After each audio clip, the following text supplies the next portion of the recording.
गांव के एक छोटे से कोने में एक युवा लड़का रोहन रहता था। रोहन हमेशा अपने आप को लेकर उलझन में रहता था। उसे समझ नहीं आता था कि वह कौन है, उसका जीवन का असली उद्देश्य क्या है और वह क्या करना चाहता है। उसके दोस्त, परिवार और समाज के लोग उसे अलग अलग सलाह देते थे, लेकिन वह कभी भी संतुष्ट नहीं हो पाता था। एक दिन वह अपने दादाजी के पास गया और उनसे पूछा, दादाजी, मैं खुद को कैसे पहचान सकता हूं? दादाजी मुस्कुराए और बोले, बेटा, इसका उत्तर तुम्हें समय के साथ मिलेगा, लेकिन अगर तुम सच में खुद को पहचानना चाहते हो तो मैं तुम्हें एक कहानी सुनाता हूं। बहुत समय पहले एक राजा था जिसे अजीबोगरीब चीजें इकट्ठा करने का शौक था। एक दिन उसे एक साधु ने एक पत्थर भेंट किया और कहा, यह कोई साधारण पत्थर नहीं बल्कि एक अनमोल हीरा हो सकता है, लेकिन इसे पहचानने के लिए सही नजर चाहिए। राजा ने पत्थर को अपने रत्न विशेषज्ञों के पास भेजा। सभी ने उसे एक साधारण पत्थर कहकर खारिज कर दिया। राजा ने पत्थर को महल के बगीचे में फेंक दिया। कई सालों बाद एक प्रसिद्ध जौहरी राज्य में आया। उसने जब बगीचे में वह पत्थर देखा तो उसकी आंखों में चमक आ गई। उसने राजा से कहा, महाराज, यह कोई साधारण पत्थर नहीं बल्कि एक अनमोल हीरा है जिसे सही तरीके से तराशा नहीं गया। इसे तराशने और निखारने की जरूरत है।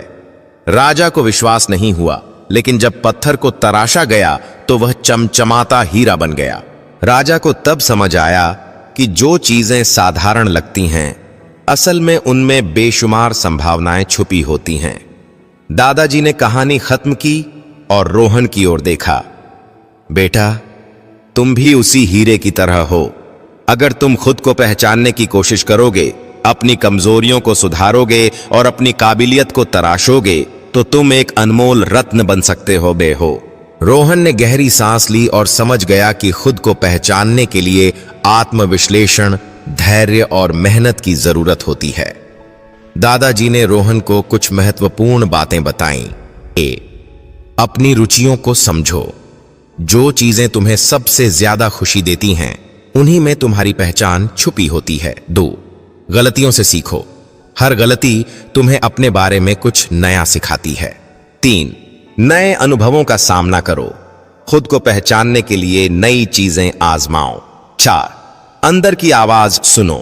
दूसरों की बातों से ज्यादा अपनी आत्मा की आवाज पर ध्यान दो। सकारात्मक सोच रखो।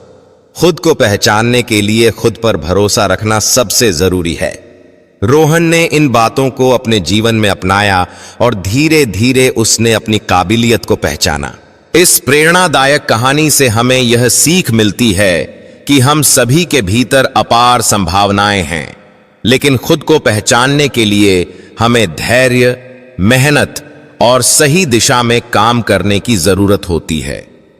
हमें दूसरों की राय से ज्यादा अपनी क्षमता और रुचियों को समझना चाहिए। खुद को पहचानो, खुद को तराशो और अपनी चमक से दुनिया को रोशन करो।